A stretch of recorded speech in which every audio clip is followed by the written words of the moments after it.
আসসালামু আলাইকুম। আমরা যারা ফেসবুক প্রোফাইল অথবা Facebook page professional mode on করে মনিটাইজেশনের উদ্দেশ্যে কাজ শুরু করেছি, তাদেরকে অবশ্যই খেয়াল রাখতে হবে যে আমরা যখন আমাদের ফেসবুক প্রোফাইল অথবা পেজের অ্যাবাউট ইউ অথবা বায়ো এই ফিল্ডে আমরা ইনফরমেশন দেব, সেটা যেন সঠিকভাবে ছোট আকারে আমরা দেই এবং যে ইনফরমেশনের মাধ্যমে ফেসবুক অ্যালগোরিদম যাতে আমাদের উদ্দেশ্য বা প্রফেশন সম্পর্কে পরিষ্কার ধারণা পায়, এমন কোনো ইনফরমেশন সেখানে দেওয়া যাবে না যার কারণে ফেসবুক অ্যালগোরিদম কনফিউজড হয়ে যায় আমাদের এই পেজ বা প্রোফাইলের উদ্দেশ্য নিয়ে, যার কারণে ফেসবুকের বিভিন্ন টাইপের মনিটাইজেশন পেতে আমাদেরকে হয়তো বিভিন্ন রকম প্রবলেম ফেস করতে হতে পারে।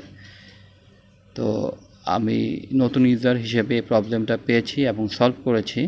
আমার মনে হলো এটা আপনাদের সাথে শেয়ার করি। আশা করি আপনাদের কিছুটা হলেও উপকার আসবে এবং আমার এই ইনফরমেশনটা যদি আপনাদের ভালো লেগে থাকে, আপনারা আমার পেজটা সাবস্ক্রাইব করে শেয়ার করে দেবেন। ধন্যবাদ। আসসালামু আলাইকুম।